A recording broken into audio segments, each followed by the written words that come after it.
El periodo intertestamentario es esa época de tiempo que hubo entre el cierre del Antiguo Testamento y el principio del Nuevo Testamento. Las cosas que sucedieron en ese tiempo prepararon el contexto de lo que sucede en el relato del Nuevo Testamento. Por eso vale la pena que le demos una revisión a algunos de los temas importantes en algunos de los asuntos importantes que suceden en el periodo intertestamentario. Entonces, comenzamos diciendo que el último profeta del Antiguo Testamento fue Malaquías, ¿verdad? Y pasaron 400 años hasta que el próximo profeta llegó, que fue Juan el Bautista. A ese periodo de tiempo se le conoce como el periodo del silencio, porque no hubo escritos inspirados por Dios, pero sí hubo grandes eventos históricos. Y también hubo mucha producción de libros en ese tiempo que son importantes en términos de estudios de historia y de religión para entender el contexto del Nuevo Testamento. Ambas cosas, los eventos y los escritos, prepararon la llegada de Cristo al mundo. Vamos a comenzar en este tema a repasar, primeramente, los periodos políticos en ese tiempo de 400 años de silencio, y luego vamos a hablar de algunos de los libros que circulaban en ese tiempo, ¿ok? Hablemos primero de las etapas históricas durante el periodo intertestamentario. En primer lugar, el periodo persa. Cuando cierra el Antiguo Testamento, tenemos relatos como el del libro de Nehemías, Esdras y Esther. Ellos estuvieron en cierto modo asociados con los reyes persas, así que ahí es donde tomamos la línea de la historia. Los persas gobernaron a los judíos durante el periodo de los retornos de la tierra de Babilonia y de Medio Persia a Jerusalén, en la época de los retornos. En tiempos de Esdras, Nehemías y Esther, los profetas Ageo, Zacarías y Malaquías estaban en Jerusalén haciendo su ministerio cuando los persas controlaban esa zona del mundo. Después de Malaquías, los persas gobernaron benevolentemente sobre los judíos en Israel por más de 100 años, hasta que finalmente fueron derrotados por Alejandro el Grande o Alejandro Magno, que era el rey que estaba emergiendo desde el imperio macedonio, desde el reino de Macedonia, que después se convirtió en el imperio griego. Y así pasamos a la segunda etapa histórica de esos 400 años del silencio, que es el periodo griego. El año 333 a.C., los griegos vencieron a los persas finalmente. Y un año después, los griegos avanzaron y llegaron al país de los judíos. Y los conquistaron. Y ejercieron su dominio sobre ellos por 165 años. 165 años los griegos ejercieron su control político sobre los judíos.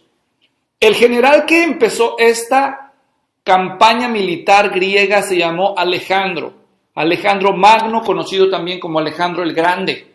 Este hombre fue quien venció a los persas y conquistó a los judíos. Pero poco tiempo después de esos dos hechos, Alejandro muere y muere sin herederos. De manera que su imperio griego fue dividido entre sus generales, primero entre 4 y finalmente 2 prevalecieron.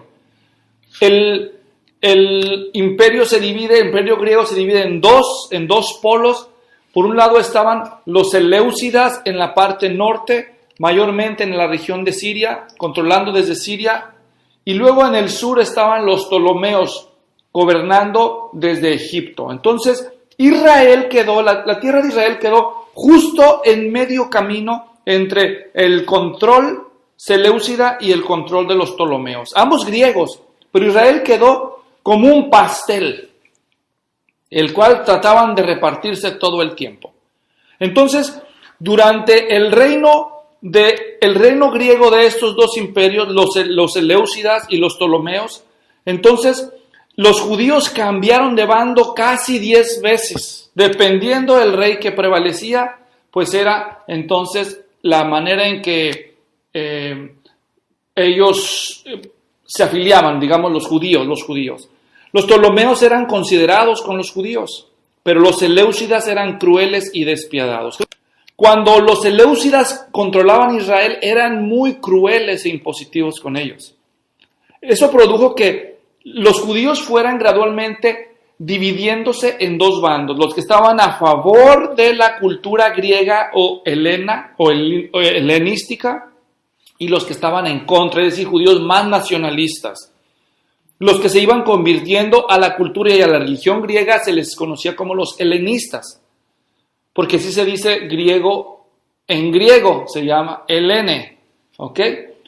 Por otro lado, los que comenzaban una forma de independizarse de la influencia griega eran los nacionalistas.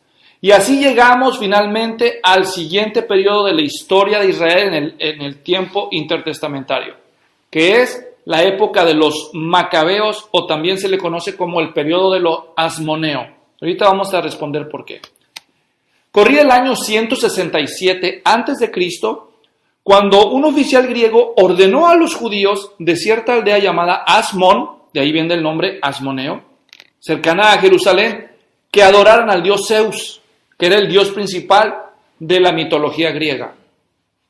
Cuando esto sucedió, el judío obedeció la orden, pero un sacerdote que estaba presente ante ese acto de idolatría se indignó tanto que no pudo soportarlo. Y ese sacerdote se llamaba Matatías. Y Matatías reaccionó indignado ante la idolatría del judío y lo agredió y le privó la vida. Y después agredió también al oficial griego y le quitó la vida. Entonces, después de semejante acto, Matatías era un prófugo de la justicia griega y se fue. Y los hijos de Matatías, que ya eran adultos, lo siguieron.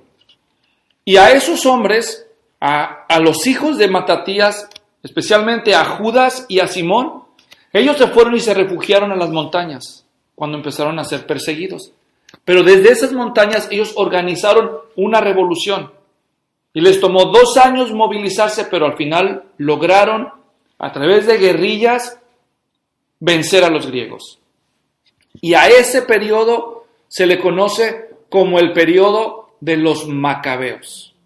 Ellos entonces usaban como versículo lema Éxodo 15:11, que dice: ¿Quién como tú, oh Señor, entre los dioses?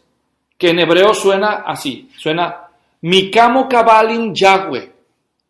Y las iniciales de cada una de estas palabras son Maccabi, de donde viene el nombre Macabeo.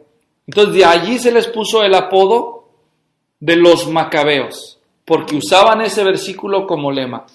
Invocaban el nombre de Dios y salían a la guerra, entonces de ahí viene el apodo de los macabeos. Ahora, esta victoria, los macabeos finalmente reconquistan su territorio. Y ellos establecen una dinastía de sacerdotes que empiezan a gobernar Judá o Judea. Y esa familia de sacerdotes, como venían de la aldea de Asmón, se conoce como el periodo asmoneo. Porque esta dinastía de sacerdotes de la familia de Asmón, de la tribu de la villa de Asmón, que se quedó en el poder por 100 años, y es así donde surge la dinastía asmonea. Pero eventualmente los romanos van surgiendo como potencia militar en ese lugar del mundo, y en el año 69 a.C. comienza una guerra civil entre las familias asmoneas aquí en Judá. Y ahora entramos al periodo romano. Es el cuarto momento en el tiempo intertestamentario.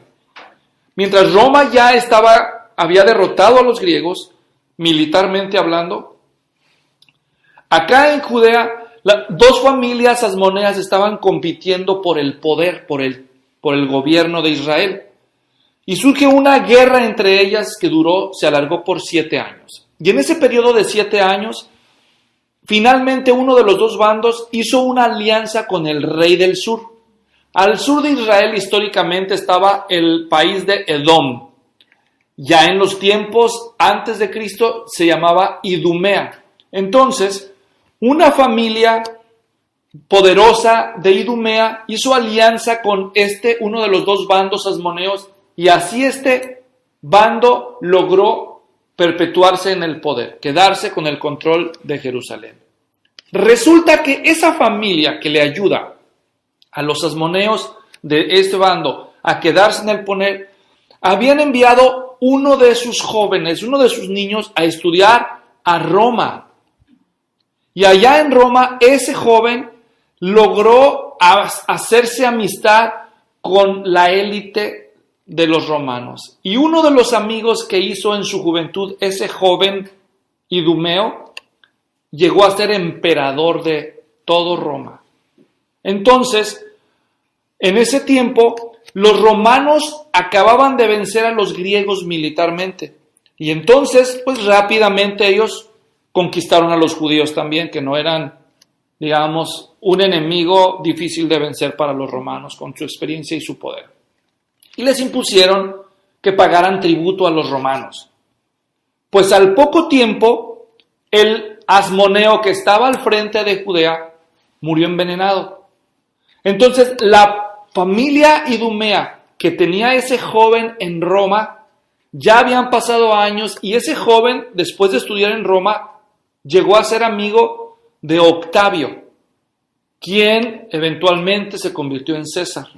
Así que cuando los judíos se quedaron sin gobernante, Octavio, que ya estaba al mando del gobierno de Roma, envió al que ya no era un joven, sino era un adulto joven y amigo suyo, lo envió de regreso a Judea y lo puso por rey sobre los judíos, aunque él no era judío, él era idumeo. Y para poder afianzarse en el trono de los judíos, a este hombre se le ocurre buscar a alguna de las mujeres asmoneas, casarse con ella para así poder reclamar con derechos el trono sobre Israel, no solamente porque Roma lo impuso. Y ese hombre fue Herodes. Herodes, el que llegó a ser Herodes el Grande. Así que Herodes no era judío y era muy aborrecido por muchos judíos porque ahora un idumeo estaba por rey sobre de ellos. Pero como contaba con todo el respaldo de Roma, era intocable. Además, Herodes se destacó por ser un hombre brutal. De hecho, podríamos decir que si hay algo que distinguió la vida de Herodes, fueron tres cosas. Número uno, ser un títere de Roma. Él hacía todo lo que Roma le mandaba y es lo que Roma necesitaba. En segundo, Herodes se destacó rápidamente, habiéndose criado en Roma, por un deseo de romanizar la arquitectura de Judea. Así que él emprendió grandes y costosos proyectos de construcción al puro estilo romano, donde él derrochó de recursos y de trabajo, de esfuerzo. Pero la tercera cosa que distinguía a Herodes fue el ser un despiadado dictador que no toleraba cualquier sombra de sospecha que alguien pudiera aspirar a quitarle poder. Fue tan despiadado que él no se tentó el corazón con matar a algunos de sus propios hijos cuando empezaron a crecer y él tenía miedo de que pudieran convertirse en competidores hacia su trono. Si él a sus propios hijos mandó ejecutar, ¿se imaginan a quién iba a respetar? Así que no es de sorprender, conociendo la historia de Herodes, que él terminó mandando asesinar a los niños de la aldea de Belén cuando oyó que un rey había nacido. Herodes, por temor de perder el trono, ya había hecho ejecutar a sus propios hijos, a uno de sus cuñados, a sus suegros y hasta a su misma esposa, por temor a que fueran a quitarlo del trono. Entonces, era un despiadado déspota. Pero eventualmente, Herodes murió. Y al morir Herodes, su reino se dividió en 4 partes, que se conocen como tetrarquías. 3 de sus hijos quedaron en alguna de estas partes y su nieta Salomé quedó en la 4ª. Eso es lo que nos sirve de antecedente histórico para llegar ya al momento en que el Señor Jesús se da a conocer. Entonces, nace el Señor Jesús en esta época que la dinastía de los Herodes está controlando Judea, pero en sí como una fachada, porque Roma eran los que realmente tenían el control sobre el país. Esos son los antecedentes históricos del Nuevo Testamento. Ahora vamos a hablar un poco de algunos de los cambios significativos que Israel experimenta en ese proceso histórico. ¿Estamos listos? ¿Qué cambios vive en la nación de Israel? En primer lugar, en nuestra lista tenemos los israelitas por primera vez después del periodo de la cautividad en Babilonia y su retorno a Israel, por primera vez en la historia sienten un aborrecimiento definitivo contra todo lo que sea idolatría. Los profetas del Antiguo Testamento habían sido muy claros de parte de Dios que los principales motivos por los cuales los israelitas terminaron deportados en Babilonia era por su quebrantar el pacto con Dios, especialmente porque habían incurrido en idolatría. Habían adorado a los dioses de las naciones vecinas. De manera que una vez que ellos regresan de la cautividad en Babilonia, aprendieron la lección. Definitivamente nunca más vas a ver que los israelitas han sido idólatras desde esa fecha hasta el presente.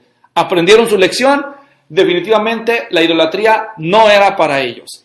Segunda novedad en la historia de Israel a partir del tiempo intertestamentario, el final de la deportación y el retorno, es el nacimiento de la sinagoga. ¿Han oído esa palabra? Esdras, el mismo que tiene un libro en el Antiguo Testamento, es al que se le da crédito por el origen de las sinagogas. Sinagoga simplemente significa congregación. Una sinagoga era una congregación. Aludía a una reunión de judíos piadosos que se juntaban para estudiar las escrituras. ¿Ok? Entonces, Esdras inventa la sinagoga. La sinagoga requería que 10 varones mayores de edad, judíos, se reunían cada día para orar, estudiar las escrituras y enseñarlas a sus familias, y entonces así podía nacer una sinagoga. Eso era una sinagoga. Era una congregación donde había cuando menos 10 varones judíos listos para estudiar las escrituras y orar juntos y enseñarlas a los que quisieran unírseles. Las sinagogas se convierten eventualmente en los centros de educación y de asociación judía por todos los lugares donde había judíos. Cada pueblo judío tenía cuando menos una sinagoga, pero era muy común que las ciudades grandes tenían muchas sinagogas. Se cree que de manera exagerada un antiguo historiador dijo que en la ciudad de Jerusalén en sus mejores momentos llegó a haber hasta 450 sinagogas. Son demasiadas, pero de todos modos esto nos deja ver cómo era algo muy común encontrar muchas sinagogas donde había judíos presentes. Entonces, la sinagoga normalmente en una aldea, en una villa, se distinguía porque convertían una casa, le ponían una torre más alta para que sobresaliera de todas las demás viviendas, y así la gente sabía dónde era el lugar de reunión de las escrituras. Las ciudades entonces donde había judíos, encontrabas tú también una sinagoga. La sinagoga va a ser el lugar por excelencia que va a usar el Señor Jesucristo para comenzar a predicar su mensaje antes de salir a las calles, y donde los misioneros Pablo y Bernabé comienzan de ciudad en ciudad viendo dónde había sinagogas judías para llegar con el mensaje del Evangelio, usando las escrituras del Antiguo Testamento y predicar a los judíos. Por eso la sinagoga se convierte en un lugar excelente para la propagación del Evangelio en el Nuevo Testamento. Eso fue algo novedoso y valioso. Cada sinagoga tenía un responsable o jefe o principal de la sinagoga, así es como lo encontramos muchas veces. Si usted, por ejemplo, va conmigo a Lucas vamos a ver Lucas capítulo 8, versículo 41, y vamos a ver cómo dice ahí. Lucas 8, 41, mientras yo también lo busco aquí en nuestra pantalla. Estoy buscando, vamos a Lucas 8, 41. Ok, dice aquí, dice, y he aquí llegó un hombre llamado Jairo, que era un oficial de la sinagoga, argisinagogón, que era el jefe de la sinagoga. Entonces, cada sinagoga tenía un principal, un jefe, presidente o encargado, como lo quieras llamar. En el 4:20 dice, cerrando el libro, lo devolvió al asistente y se sentó, y los ojos de todos en la sinagoga estaban fijos en él. Además del jefe de la sinagoga, cada sinagoga tenía un ayudante. El ayudante, pues precisamente cumplía esa función con respecto a las labores de la sinagoga, dándole apoyo al encargado de la sinagoga. En cada sinagoga también había una copia de la ley, una copia de la ley de Moisés, hecha a mano, que se leía. Y también tenía copia de los profetas y de los escritos. De modo que no es extraño cuando vemos, por ejemplo, que el Señor Jesús llega a la sinagoga de Nazaret, le pasa el ayudante o el jefe de la sinagoga el rollo de Isaías, porque tenían copias de las escrituras en las sinagogas. ¿Está claro? Muy bien. También en Mateo 23:2 dice, los escribas y los fariseos se han sentado en la cátedra de Moisés. La cátedra era una silla que tenía el encargado de la sinagoga o el maestro, le pasaban los rollos de Moisés y se los leía a la gente congregada. ¿Está claro? Bueno, los hombres y las mujeres se sentaban por separado en las sinagogas. Solo a los varones se les permitía participar durante los servicios. Es decir, participar activamente, dirigiendo, orando en público. Las mujeres podían estar presentes, pero no dirigían. Los niños varones de 12 años o menos podían asistir a la sinagoga para ser instruidos en las escrituras hasta que se graduaban y llegaban a ser considerados miembros de la sinagoga a los 12 años y pasaban un examen que se llamaba el Bar Mitzvah, donde les preguntaban de las escrituras. Se cree que esto es lo que el Señor Jesús experimentó en Lucas 2 cuando estuvo en la ciudad de Jerusalén hablando con los doctores de la ley. A las niñas las mamás les enseñaban en la casa y a los varoncitos en las sinagogas. Pero todos los israelitas recibían instrucción bíblica, por así decirlo.